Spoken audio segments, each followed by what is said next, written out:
Good afternoon, everybody. It's Cleve Gaddis from Workman Success Systems coming to you. Hope everybody is doing well today.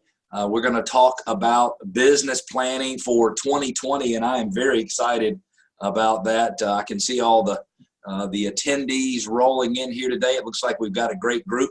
Ara and Chuck and Janice and Margie and Rob and everybody, welcome aboard.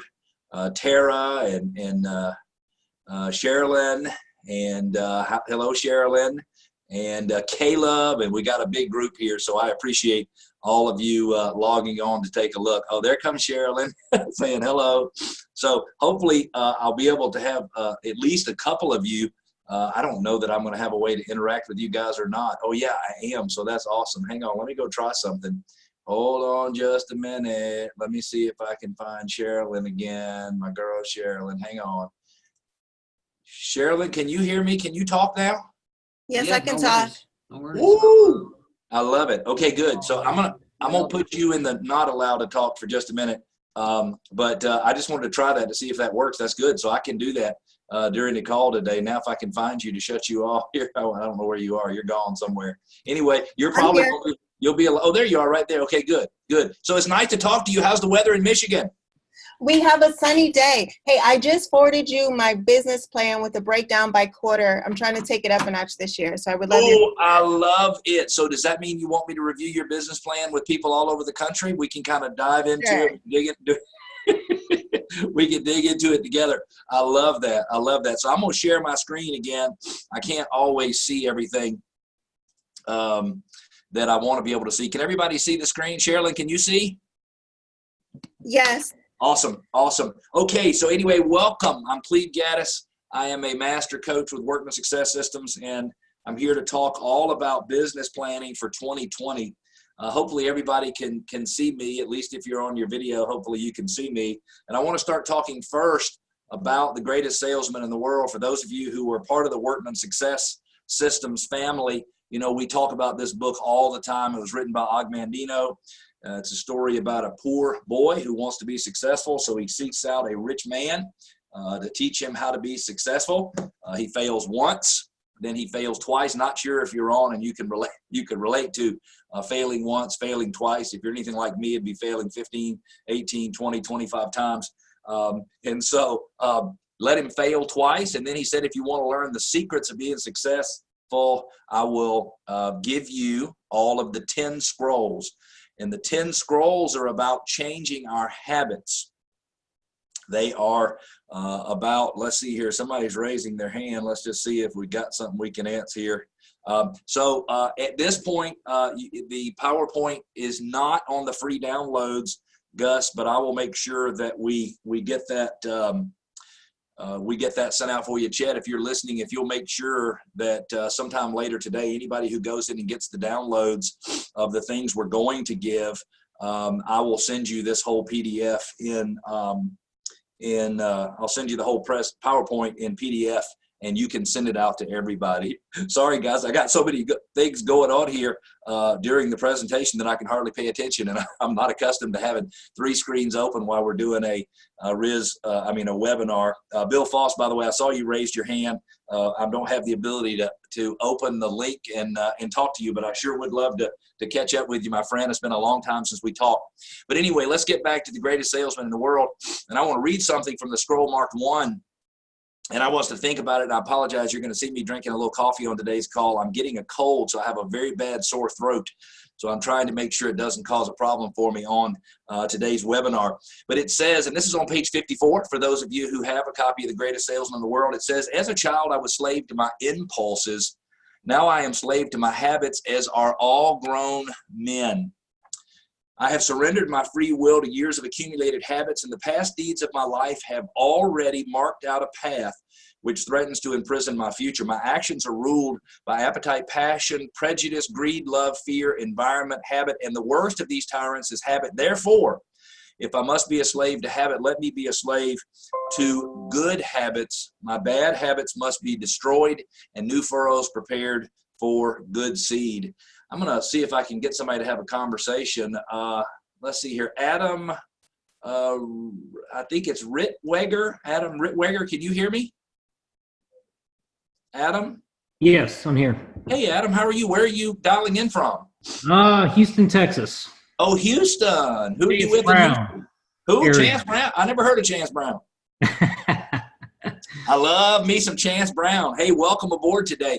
Hey, so were you paying attention, Adam, when I read what I read from the greatest salesman in the world? Yes, sir, I did. What do you think that's saying? And I'm going to prepare you that it's kind of a trick question because I don't really expect you to get it right. But when I read that paragraph, most people hear something. What did you hear? I heard that we're all slaves to habits, and that in order to be successful, we need to form good habits to follow. I love that. So, Adam, you're one of the few who says we're slave to our habits. And I think it's saying something even deeper than that. It's because it starts out by saying, as a child, I was slave to my impulses. Now I am slave to my habits. As are all grown men, and I'm going to add the word women. I have surrendered my free will to the years of accumulated habits, and the past deeds of my life have already marked out a path which threatens to imprison my future. So I think what he's saying is that the impulses I had as a kid, which I couldn't really control, have turned into habits as an adult, which at this point I don't really have any control over. And if I keep doing what I've done in the past, in the future, then I am destined to have the exact same outcomes I've had in the past. And so I think Correct. what it's saying is, Adam, we come to our habits very naturally. We come to our habits organically, systemically. It just happens. And so I think what he's trying to say is changing our habits is changing a lot. And it's a big deal. So Adam, do you mind if I keep you on and chat with you for just a few minutes? Sure, no problem. So if you and do you have certain political views? Well, I don't want to discuss them on a webinar, but do you have certain political views? A few. Yeah, and I do too, and everybody I talk to does. And the reality is that you come to your views, you come to your understanding, you come to your habits based on everything that's happened to you up to today. And the reality is that if I lived your life, I would probably have the same outlook and the same habits that you have. And if you lived my life, meaning you grew up in my family, in my household, went to my church and my schools and played my sports and married my wife, and you experienced my wife, you would probably look at the world just like I do. And the only reason I say that to you is because if you are going to change your habits, you must give yourself some grace for how you got there. Because very few people, Adam, do I ever see in life who are purposefully trying to do worse. Would you agree with that? Yes, I do. There are some exceptions, Adam. I'm sure you've met some people over your life, and I've met some people over my life that I'm like, well, I'm not sure they're really trying to help themselves. But the reality is that most people get to where they are, and they do it in a very, very natural way. Adam, thank you so much for chatting with me just a minute. I'm gonna mute you now. I would tell you to raise your hand, and I'll call on you again, but Bill Foss did it, and I don't know how to pull him up. So I might not be able to get back to you anyway, but thank you so much, Adam. And I hope the weather's nice there in Houston, sir. I'm going to share my screen again, and we're going to go back and take a look at this slideshow. So remember, if you're going to be successful, you got to change your habits, and change your habits is not easy, because if you happen to be 51 years old like me, then you've had 365 days times 51 years worth of experience that have determined how you look at the world. And unfortunately, changing our habits is something that is very, very difficult. How many of you have heard that there are some changes happening in the real estate market? How many of you have heard that there are some changes happening in the real estate market? The reality is that, let's see here. Hold on just a minute. Margie, I just found you've got your hand raised. Margie Jackson, can you hear me? I don't think Margie knows she's got her hand raised. That's pretty cool. Sorry, I don't know more about how to work all this kind of stuff. Hey, Amy Clarkston, can you hear me, Amy Clarkston? Yes, I can hear you. Amy, where are you dialing in from? I'm Fort Worth, Texas. Welcome, welcome. Do you mind if I talk to you a little bit? Sure. Awesome. I was eating my lunch while you were talking, so give me just a sec. Oh, yeah. Hey, that works out perfectly because I have the worst habit in the world. I'm the one in the restaurant that as soon as you put a bite in your mouth, I'm the one who starts to talk to you. Well, you did it again. And I didn't even see you. So it's I amazing. know. There you go. I want to talk to you about messaging. So in the Dallas-Fort Worth area, do you have a lot of competition? Oh, yeah. Tons. You do? So tell us a little bit about the kind of competition you have. Do you have discount brokers? Yes. And we have iBuyers in the way of Open Door and a couple other ones. Open Door is the biggest one, but there are some other ones too. Open Door, OfferPad, Zillow. I don't know if Zillow's doing in Dallas, but I don't think Zillow's in Dallas yet. Yeah. Yeah. Well, don't worry, they'll get there. So so here's what I want to talk about is we need to understand that what consumers, what the iBuyers and what the discount brokers and the agents who discount their fees, and I'm not telling you should or shouldn't, although I believe you shouldn't discount.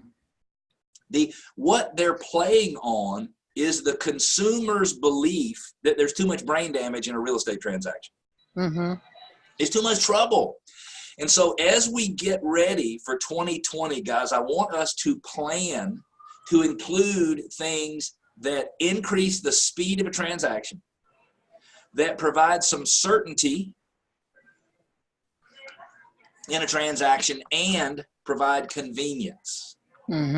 So if you had to think of some ways, Amy, that you could message speed, certainty, and convenience, what would be things that you could do? And if you can't think of something right off the cuff, don't worry about it. You and I can work together. We definitely, that's one of our main goals as our team, is to make sure all of this happens in a timely manner for our clients. So for instance, we use our CRM, which is called Pipedrive. As soon as a buyer gets moved into, they're under contract, they get an email immediately that says, we're so excited you're under contract.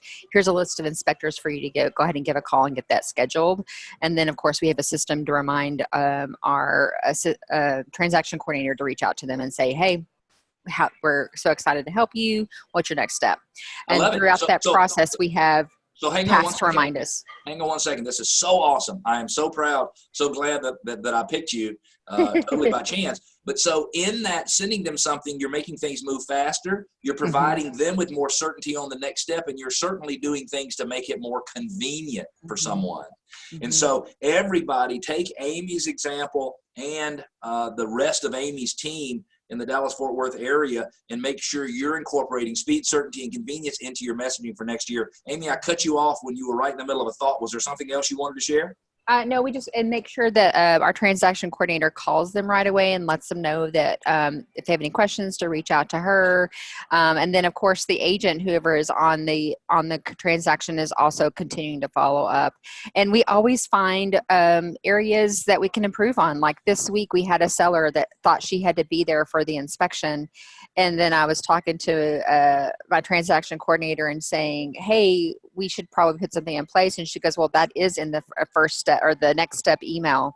They must not read it. So it just gave us an opportunity to think, okay, that would be another touch for me to say, hey, just a reminder, the inspection's tomorrow. This is what it looks like. And then have that conversation with them. And you mentioned something that is so important. Hey, well, it's in the email, but whether or not the communication is received by the communicatee, the person we're communicating with, is the communicator's issue. And I love, Amy, that you're uncovering, hey, we're not covering all the bases, even though we think we are. Maybe we need to communicate it differently. If you send a video, I'm not saying you need to, but if you send a video via text that explained what the next steps were, it might more likely be communicated more clearly to the person who's receiving the communication. So I love that idea. Amy, thank you very much. Hey, when you get ready to launch your 2020 year, January 1st, can you start your planning for 2020 on January 1st? No, we've already are almost finished. So are you just trying to show off, Amy? No, come on. I'm part of Keller Williams. We should have it done by October 1 because that's when 2020 starts. Exactly right, because everything in real estate has this launch period. It's like a big jet taking off. A 747 must be going 180 miles an hour before it will lift up off of the ground. And so we're starting basically sitting still, and we've got to get our business moving 180 miles an hour so it will actually take off the ground. Amy, thank you so much for participating. I really appreciate you, and I hope you have a fantastic 2020. Oh, thank you so much. I'm going to move on to the next slide here, and we're going to talk about taking activities to income. So as we get started, the first thing we need to do as a team or as an individual agent is we need to understand what is our income goal, what are the number of closings required to hit the income goal, and then what are the activities required to hit that goal. So I want to go through, and I'm not going to ask somebody to give us their specifics in front of everybody, but let's see here. I just unmuted Barbie Madigan. Can you hear me?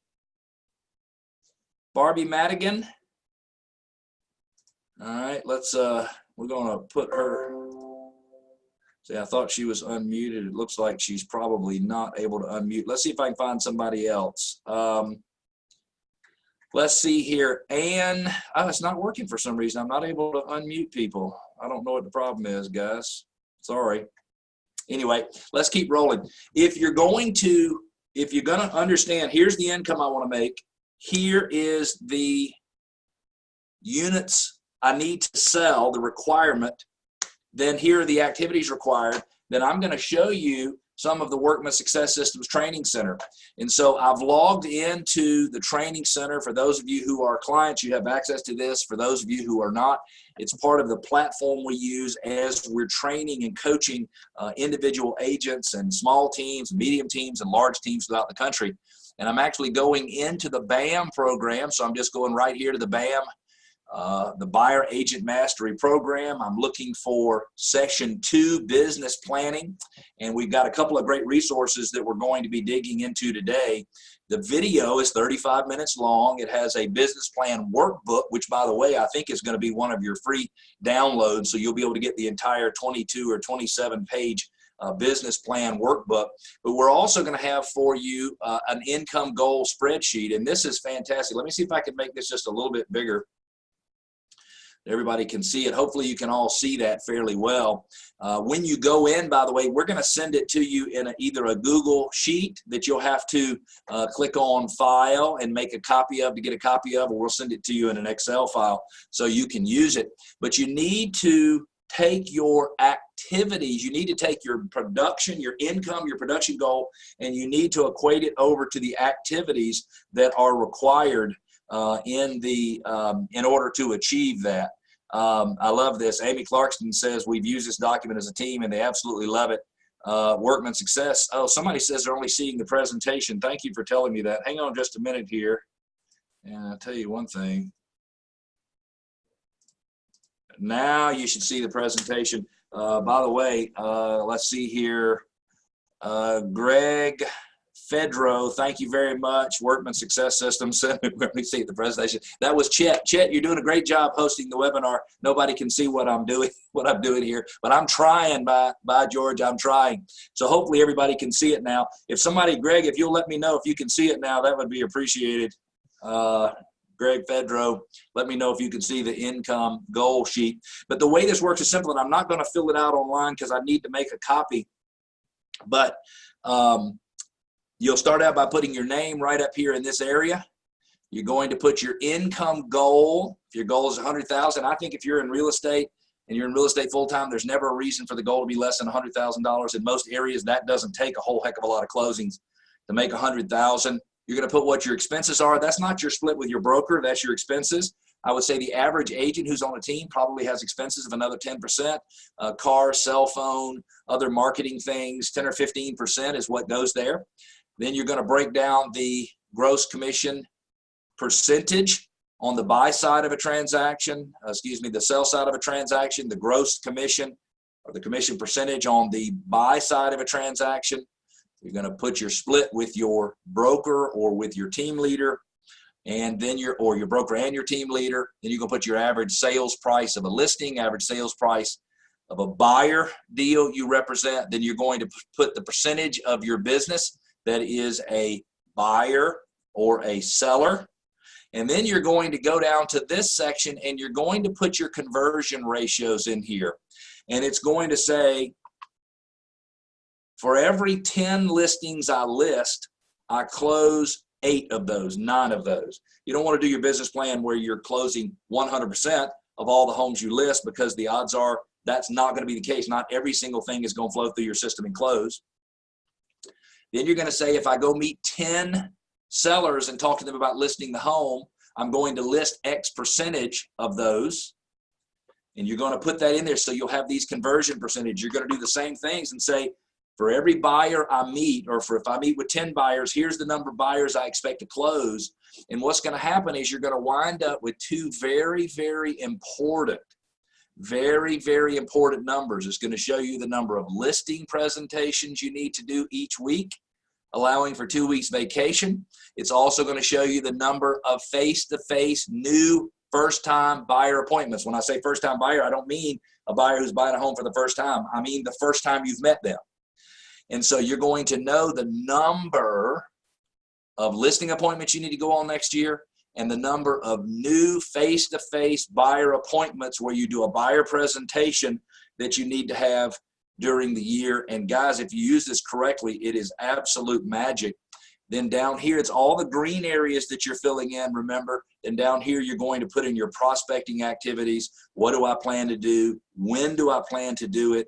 And how much do I plan to do it? So let me slide this back off and I can get back to the presentation. In most cases, people who are in real estate, and I ask them to tell me whether or not it's been a good year or a good month or a good week, they describe it like this. They say, well, I had 2 closings last week. I had 2 close of escrows last week. Wherever you are in the country, you describe it differently. And they describe their success based on their results. The problem with that, folks, is that in real estate, once you can understand what your results are, you're not in a position to do anything about the results. It's too late. It's done. It's over.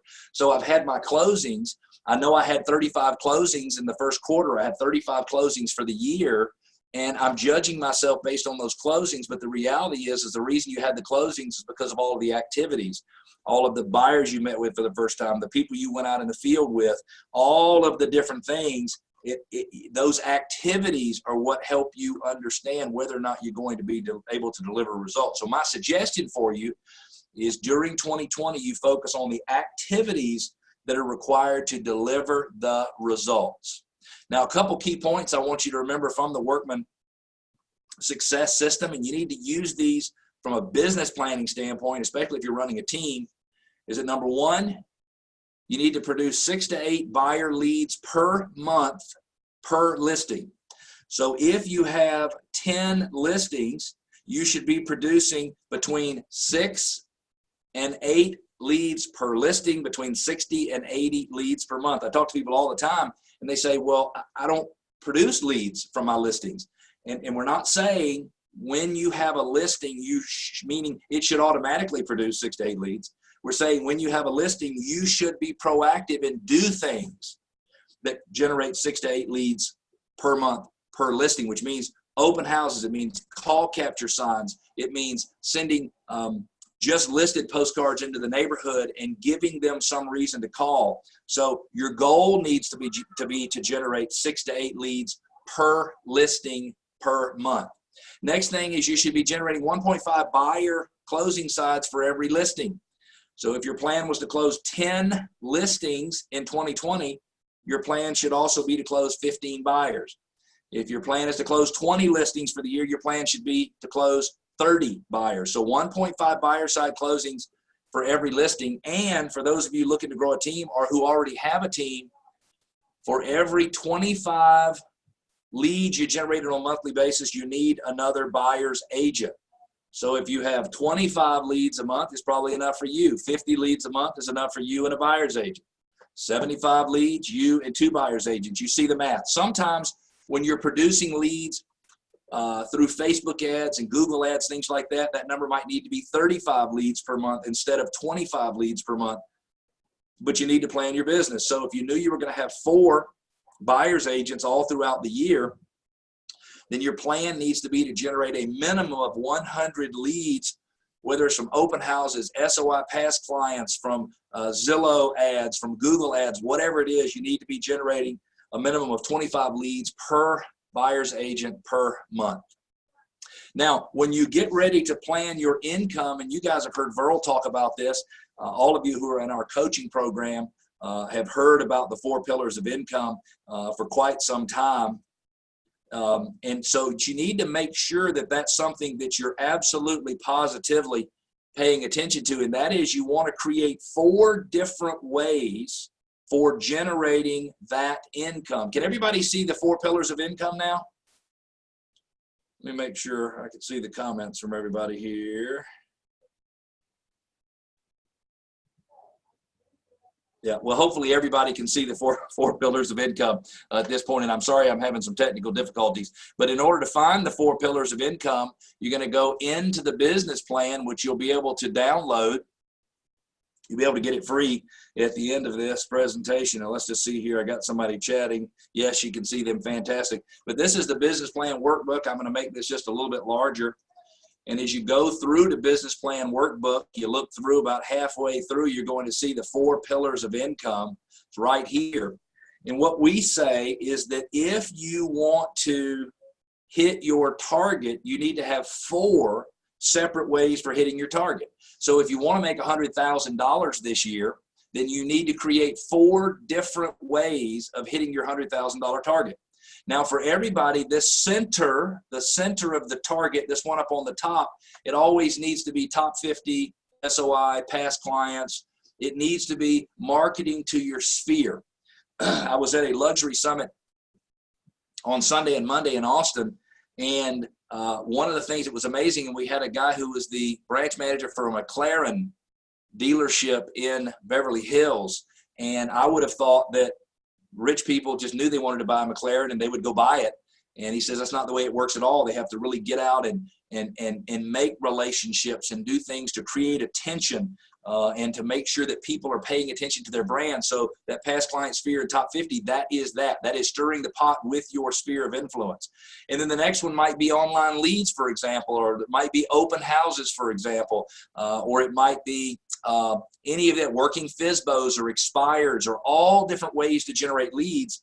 And then you go through and take each one of those pillars of income, and you create a business plan around that pillar of income. You create a plan that says, if I'm going to make $100,000 from my SOI, past client and sphere, here's the number of closings, here's the activities I need to do in order to do that. If I'm going to make another $100,000 from my online lead generation, here's the number of leads I need to generate, here's the conversion percentages, and you go through and you plan all of that out. And when you do, it makes all the difference in the world in you being able to achieve that plan specifically. So hopefully all of you will move forward with your 4 pillars of income in 2020. For those of you that are in the Workman coaching program, you know about our daily success habits. Some people are great at doing the daily success habits, and some people are not. And my suggestion for you is, whether you're an individual agent, a team leader, or a team member, or even a broker owner of a brokerage, small brokerage, big brokerage, you need to make sure that everybody in your organization is able to describe whether or not they were successful on a daily basis. Because in some cases they go home feeling like a failure, but the reality is they actually moved their business forward. They did some really positive things. And some days they go home and they feel like they really did something, but all they did is go to a closing that they put on the books 30 days ago or 45 days ago or 60 days ago. So make sure they have a way to judge themselves on a daily basis. Our DSH, our Daily Success Habits Tracker, 61 Points of Rhythm, gives a certain number of points for calls and emails and text and handwritten notes and showing 2 homes to 1 client. And our goal is for each person who does the Daily Success Habits to get a minimum of 61 points per day. For those of you who have heard this over and over and over again, I'm telling you, we can never hear it enough. The reality is we all can do a better job getting DSH points, keeping people focused, holding people accountable. Verl always says accountability equals love. And the reality is that the people who are closest to us, for example, our kids, are the ones that we hold most accountable, because we want to grow kids who wind up being positive contributors to the rest of the world. And we don't want anybody else to want to kill our kids. So we want them to be good, upstanding human beings. And so we hold them accountable, and we do things if they are not doing the right things to make them go back and be accountable for doing the right thing. So when we talk about holding your team members accountable, guys, let's don't be afraid of that. Let's understand that that means we love our team members. And so put something in place that absolutely positively has people keeping up with their daily success habits in 2020. Now, all of your sales process starts with a lead tracker. You have to have a way to track every single incoming lead. In some cases, in a real high volume lead gen and conversion program, you have the way to account for every single lead as it goes into the system and all of the different processes that people need to have, all the different follow-up and the conversion rates. You have ways to do that. There's always room to improve your lead tracking. And we don't want to track leads just for the sake of tracking leads. We want to track leads so we can figure out, number one, what are our best sources? You know, do we get better leads from sync or sign calls or drive-bys? You know, are we giving our leads out to our team members in an equal fashion so everybody's getting a similar number of leads? You know, what percentage, if you look in this one, basically 32% of the value of lead sources on this team, which would have a potential revenue of $357,000, came from sync. I'm not saying you need to use a sync platform. I'm saying that this team leader is in a position to truly understand where all of the leads are coming from. That team leader, by the way, is Brooke Sines. And those of you who are in the Workman Success Systems family, you know that Brooke had a full-time job. She missed some holidays with her family and decided that she was going to be able to spend more time with her family by getting into real estate.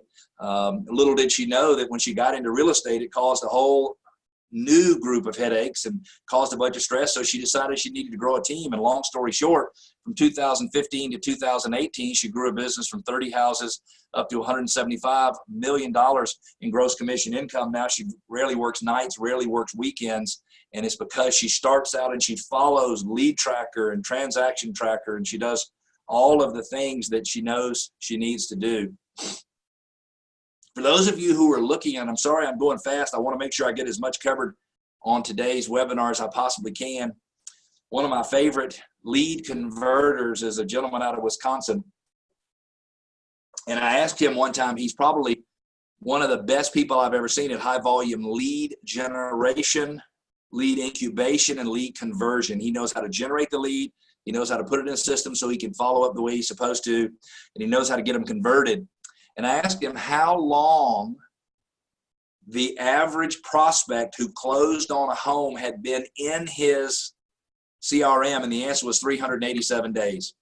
And I think when we're generating leads, I think we as team leaders, I think we let our agents, we let our administrative staff think that what we're looking for is we're looking for people who need to buy or sell a home, and they need to sell it now. And that, by the way, is great to find. The reality is Zillow sold something like 135 million leads in the U.S. last year, only 5.8 million closings, and we know not all of them came from Zillow. So even the Zillow conversion rate, if you look at it overall, at most it's 4%, and probably it's somewhere in the 0.5% to 1% if you look at it of all lead flow. And so not every lead that flows through your system is going to buy today, but they are going to buy, sell, lease, invest, rent. They're going to do something someday. And so when the lead comes into you, you need to have the right system in place so that you can follow up with the lead, so that you can incubate the lead, so that you can do all of the things that need to be done. So I'd love for each and every one of you to make a commitment, and not a 90% or I'll do the best I can or I'll see what I can do with my team, but a 100% commitment to make sure that every single lead goes into your CRM. Now, some of the bigger teams, they have a front-end CRM, which is designed for lead generation and conversion. Then they have a back-end CRM, which is really meant more to have the relationship with the consumer. And I don't mean 100% of the people need to go into the back-end CRM unless you only have one.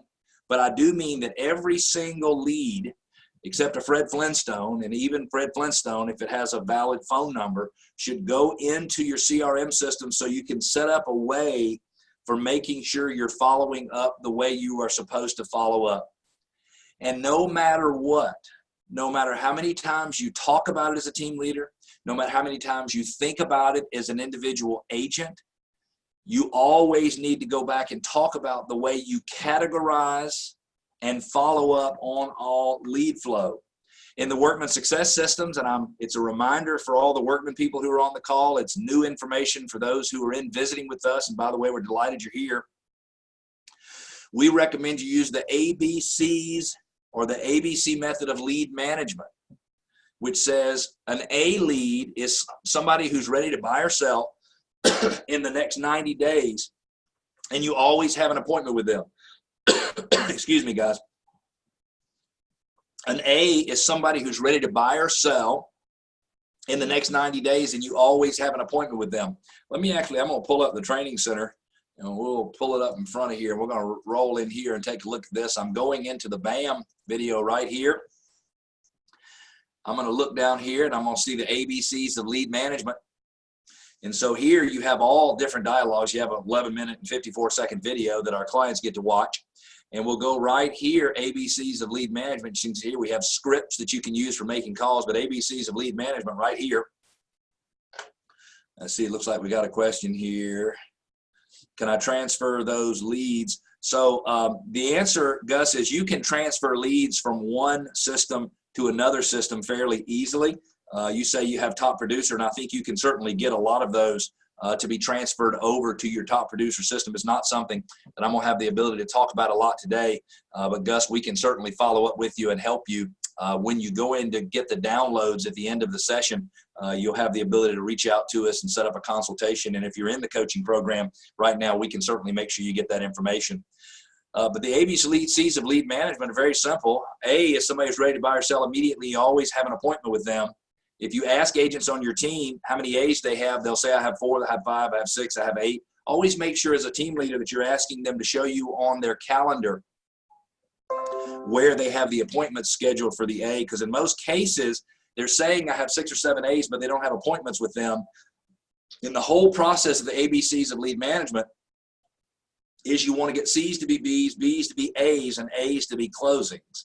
And so when a buyer's agent is out working with a buyer, if they don't set an appointment to meet with the buyer the next time, if they're with them on Tuesday and they don't set an appointment to meet with them on Thursday, then technically the buyer goes from being an A to being a B. And so if you could get your buyer's agents, or you as an agent could always remember to set an appointment to show them homes the next time while you're with them this time, then you would always have people remain A's.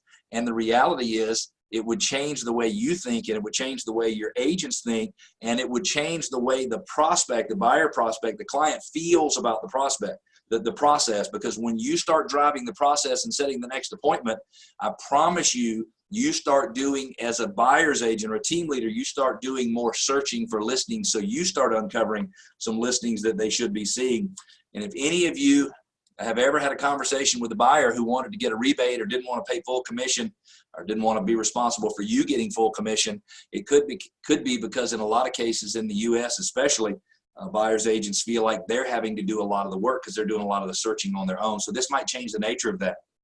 A B is somebody who's ready to buy or sell sometime in the next 90 days. You're going to call them twice a month during the weeks of the 1st and the 15th. In our program, we have scripts right here, ABC Lead Power Scripts, which basically the B and C scripts start the same. The B and C scripts say, hey, this is Cleve calling from Workman Success Systems. Just wanted to follow up, make sure I'm not dropping the ball. The B and the C scripts start out the same way. The key is if they're ready to buy in the next 90 days, but not today, and you don't have an appointment with them, then you need to make sure at a minimum you're following up with them every other week. This says during the weeks of the 1st and the 15th. As you get higher and higher volume, you'll tend to just follow up with them every 15 days because it's hard to take a high volume lead generation CRM platform and make it where it just makes you follow up during the week of the 1st, 15th. You could, but the main thing is that you are following up and having conversations with them every 15 days, no matter what. A C is somebody who's ready to buy or sell in longer than 90 days. And you need to follow up with them once a month during the week of the 8th. If I asked you if somebody's going to buy or sell a house in 10 years, is that shorter or longer than 90 days? Hopefully all of you would get the right answer is longer than 90 days. And per this definition of a C, Anybody who's going to buy or sell in 16 years is also a C, because that's longer than 90 days. Now, you don't follow up with your past clients in your sphere as a C, but the reality is they need to be treated like a C, which means you need to communicate with everybody in your database every single 30 days. Now, try that on for just a minute and think about how creative you would have to get in order to make sure that you were able to communicate with everybody in your database every 30 days. Just think about that, and think about how that would reinvent your business. Now, every time I'm out in the field and talking to brokerages all over the country, people are always like, well, I just don't want people to feel like I'm bombarding them. I don't want them to feel like that I'm just in their face, and it's a very selfish way of communicating. And I say, well, okay, well then just don't be selfish. Meaning, if you want to communicate with people and you want them to accept your communication as something that has value, you need to give them something of value. And I imagine half the people who are on the call today are thinking, duh, I know that. And the other half are thinking, I'm not sure exactly what he's talking about. The reality is the reason they need a real estate practitioner, a buyer or seller prospect, or buyer or seller, is because they need someone to educate them on the market. They need somebody to help them understand the way the market works and what they need to be concerned with. And the reality is they do not know on their own. So we assume just because we know, they know. So today you could be talking about upcoming changes in VA loans. You could be talking about the market, the fact that a lot of home buyers and home sellers think there's going to be a recession. You could educate them on the definition of a recession. You could educate them on the fact that 25% of the people in 2012 were underwater in their mortgage. That means something different in Houston, by the way, than it means in the rest of the world, but they were underwater in their mortgages. Today, that number is closer to 4%. So the odds of us having a reoccurrence of the recession from 2008 to 2012 is very, very slim. So we need to take those opportunities to educate people. And if you're thinking, hey, I need to think of more creative ways to educate people, here's my suggestion for you. And I wish, by the way, I could get the unmute feature to work so I could talk to somebody. But here's what I want you to do. I want you to keep your phone with notes or a notebook with you. And anytime somebody asks you a question during the day, whether it's a buyer, a seller, somebody you meet at Starbucks, when they ask you a question about real estate, about the market, about what you do, write down those questions. And if you want to communicate with people and give them information that is meaningful, all you have to do is answer those questions in your correspondence with somebody. And it starts something like this. Hey, I was talking to a buyer the other day. The buyer asked, what documents do I need to have ready to get a loan? Because I'm kind of nervous. Because the reality is people are still scared to apply for loans because nobody wants to be rejected. And if you said, hey, if you're employed, you need this set of documents. If you're self-employed, you need this set of documents. If you educated people, trust me, they're going to appreciate the information you're sending them. And as Julie from Hilton Head says, they won't smell your commission breath. Because when we communicate with people, most often they think that what we're looking for is just a commission on their sale. As you're doing your business planning, you're going to do a SWOT analysis. A SWOT analysis is a very simple form. I want to give you a little tip, if I can, on how to use it best. I'm going to go right back in here to BAM. I'm going to pull up our business planning workbook again, and I'm going to go back to the SWOT analysis. And if you're taking notes, please write this down because I think it'll help you a ton when it comes to using the SWOT analysis. Even if you didn't use the SWOT analysis the way I think it should be used, it'll still be a great thing for you to do. Everything on the left side of this line is internal to you. So the strengths and the weaknesses are your strengths and your weaknesses. If you're doing it for a team, it's the team strengths and the team weaknesses. And everything to the right of this center line are external to you, so they're market forces, the opportunities and the threats. So if any of you have heard me speak over the last couple of months, you've probably heard me say this, so I apologize for the repeat, but you can't say it too much. So I want to say that every strength has a corresponding weakness.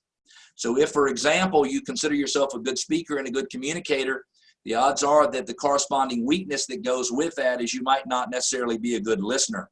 And so what you do is you take your strengths. I had somebody the other day say, my strength is that I have 40 years worth of experience in real estate.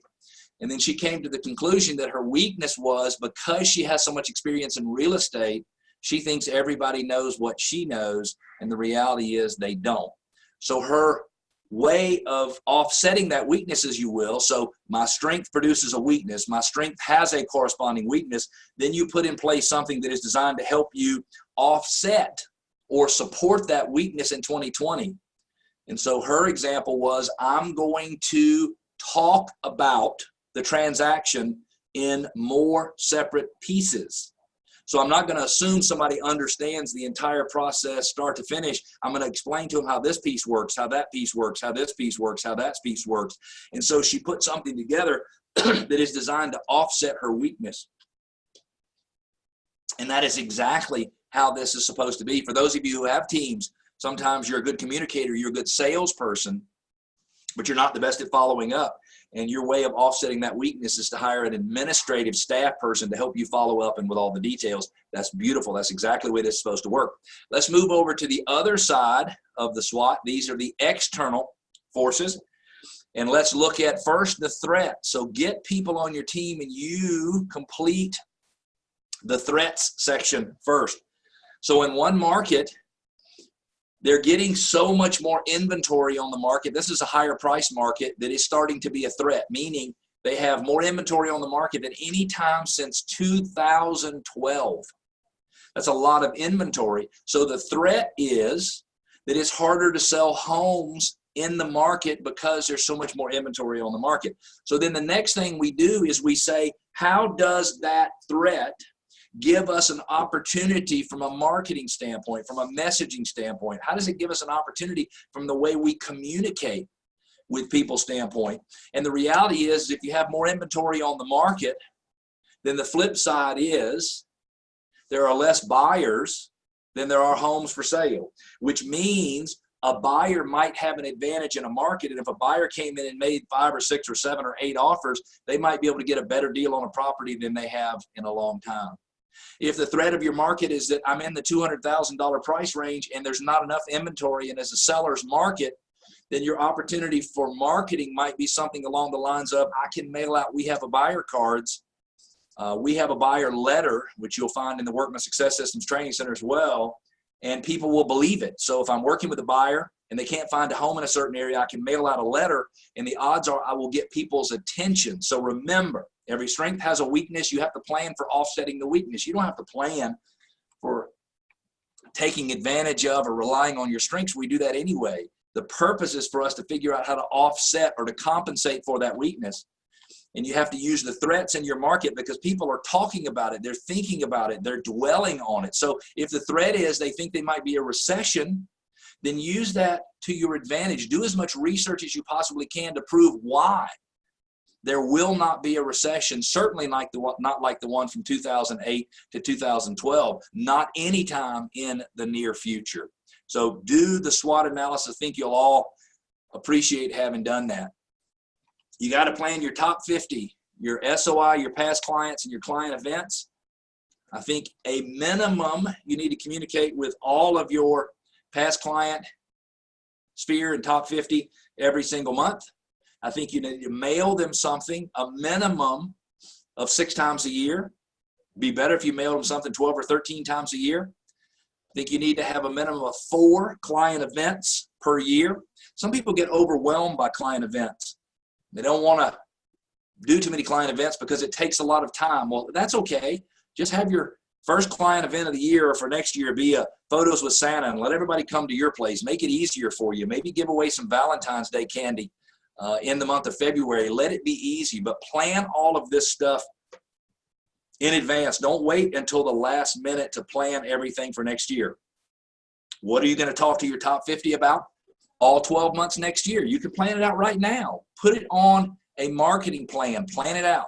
What emails are you going to send? What postcards are you going to send? What text message are you going to send? What are you going to do with your sphere of influence and your past clients?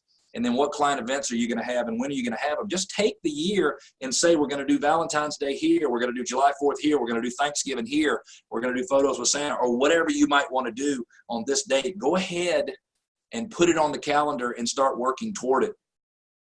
I know we're getting close to the end of our time. We've got about 10 minutes left in the webinar, and this is something that I just want to hit quickly. Anything you're doing in business, when I talked to Amy earlier, you could tell that her team was really ramping up its action plans, its workflows.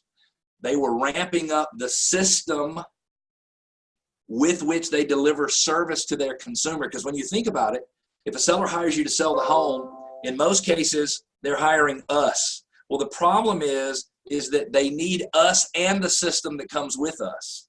And we could grow our business if you looked at it and said, hey, this is my little glasses case. And what the reality is that everything we use to sell your home is actually in this case. And so when you buy services from me, you get me and this case and everything that's in the case. Look at this case as the action plan. So whether you're working with a seller or a buyer, what is the specific process that you use to sell their home, to make them successful? Because the more successful teams, and I work with teams that do anywhere from $750,000 in gross commission income a year up to $4 or $5 million in gross commission income. They're all very, very specific about the value they bring to the table that is different than the value everybody else brings to the table. And if you're going to go on a listing appointment and you're going to run your mouth and flap your gums about what you're going to do to sell the house, put the systems, and I didn't mean that in a negative. I'm just saying as a salesperson, we're really good at talking and not always great at following up and doing. And I'm sorry for stereotyping, but get your systems in place behind you that actually deliver the service that you promise to your clients, and it will be absolutely positively huge. So I want to close by saying, as you get ready for 2020, make sure that you are 100% committed to the plan. And a viable business plan doesn't get created at the end of 2019 and then reviewed again at the end of 2020. The reality is that a good business plan gets looked at every single week. And it starts like this. We want to generate this much income and we want to have this much production in order to do that. And here are the activities we need. These are the new buyers and sellers that we need to be in a position to meet with face to face during the period of the year. Then we describe and figure out the amount of leads, the amount of outbound leads that we need to generate, the amount of inbound leads that need to be generated. We need to make sure that we have a full understanding of what is required, and then we go back and we measure ourselves. Let me show you one additional resource that you may or may not even be aware of. I'm just going to go back into the training center, and I'm going to type in the search bar, marketing calendar. And this is such a simple resource. It's going to pull up a video in AMP Marketing Calendar. I'm just going to open it. It's got a little quick video. I don't remember how long it is, 2 minutes and 48 seconds. And if you want to create a calendar for what you're going to do from a marketing standpoint in 2020, this is a great way to do it. Now, be careful because this is a very sophisticated document. It's just a very simple Google Doc. When you download it, you can download it into Word. And it outlines January through December and all of the different marketing that will be done by that team for the month. So if you look here in June, their goal is to add 30 market snapshots. That would be an automated way of helping sellers and buyers understand values in the area.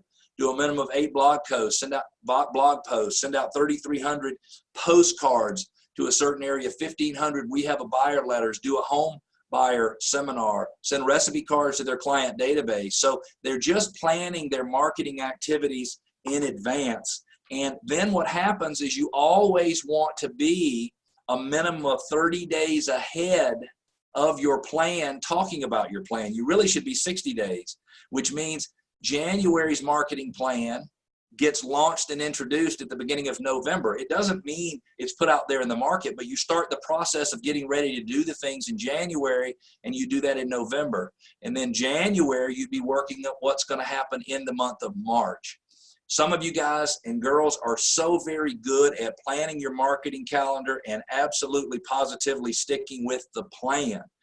But in other cases, we start out 2020.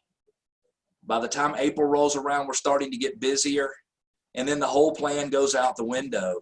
And I'm sure that when I say your average person, they put together their plan, and then the next time they look at the plan is at the the end of the next year to prepare for the beginning of the following year. And that is absolutely positively not the way it is supposed to be done. So go in and download a copy of the marketing schedule.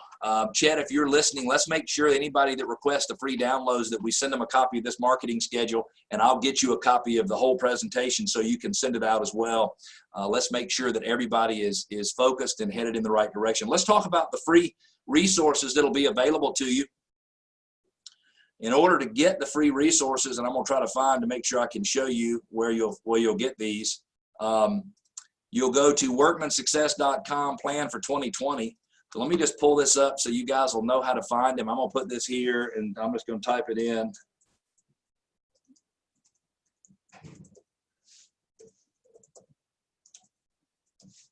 And you'll come to a landing page. Now, when you get to the landing page, you're going to think you're at the wrong place because it's going to say, what can we do for you? No problem. Just scroll down. Just keep on scrolling. Keep on scrolling. Keep scrolling to the bottom. And then it'll be right there, Get My Downloads. And when you click on Get My Downloads, you'll be able to put in a little information, and it will send you all the downloads. If you go in and get the download before we have put a copy of the full presentation into the system, don't worry about it, Chet. If you'll make sure we follow up and then we send the other resources out, we'll send you a copy of the presentation, and we'll also send you a copy of the 2020 business planning workbook. Now, hopefully all of you who are on the call today are very busy finishing up 2019. By the way, the free resources you're going to get the full business plan workbook and the income goal sheet, the entire spreadsheet that you can use to do business planning. And hopefully everybody on the call, as I said, is busy finishing up the end of 2019. But please, please, please, please take the time to plan your business for 2020. If you create that plan, then you work that plan and you measure yourself toward that plan or against that plan, it might make a huge, huge difference in your level of income, your level of profitability in 2020. And I want to close by saying in most cases, we all set goals that are designed to satisfy our income needs. And I want to caution you that you should never really set a goal that's just designed to satisfy your income needs. So don't set goals that are designed just to generate for you the amount of income you need to pay your bills. Because if you're just generating enough income to pay your bills, then you're never going to be able to get ahead. You're probably never going to be able to have the financial security that you're looking for. So take your business plan and take every bit of your efforts, not in planning the income you need to pay your bills, but in planning the additional income that you can use to save for your retirement, that you can use to create feelings of financial security and independence. And I know if you saved $100 a month, it doesn't sound like that would be a lot, but over time, it would turn into a lot of money. Back in 1992 or 1993, I was living in Columbia, South Carolina with my wife. We were newly married. I was making a pretty good income, and my boss came to Columbia, South Carolina to teach me a very important lesson. And he said, Cleve, you're wearing nice suits and driving fancy cars and having custom made shoes and doing things that are very, very nice. But the reality is it's not the amount of money you make that matters. It's what you do with what you make that matters. So he set an appointment for me to go see a financial planner. I don't remember the financial planner's name. It was a woman in downtown Columbia, South Carolina. All I remember is this, is back then they said if you save $300 a month, they told me if I saved $300 a month, that I would get on average 11% return. You can't do that today, but you could get 6 or 7 or 8 if you invested over time. And she said if I saved $300 every month from the time I was 23 or 24 to the time I was 65, that I would retire with $1.3 million. And when I went to the bank, we banked at North Carolina National Bank, I can still picture the red sign as I would drive into the parking lot. And every month when I would go in there to make that $300 deposit into the savings account, to me it wasn't $300. To me it was $1.3 million. And then the $300 turned into $600, and the $600 turned into $1,000, and $1,000 turned into $2,000, and $2,000 turned into $5,000. And then we just got this habit of saving money for the future and investing in rental property and doing things that give us continuous flow of income even when we're not working. So when you make your business plan, I'm not telling you to be like me, because trust me, I'm a very flawed person. If you really knew me, you certainly wouldn't want to be me. But what I'm telling you is this: don't plan for what you need in order to pay your bills. Plan for what gives you a safe and secure future. If you want to get your downloads, workmansuccess.com/plan420. Again, workmansuccess.com/plan420. I am so glad to each and every one of you for giving me your time to be on the call today. And if I can help one of you, even one of you, have a better 2020, it has all been worthwhile. Take care and best of luck in 2020.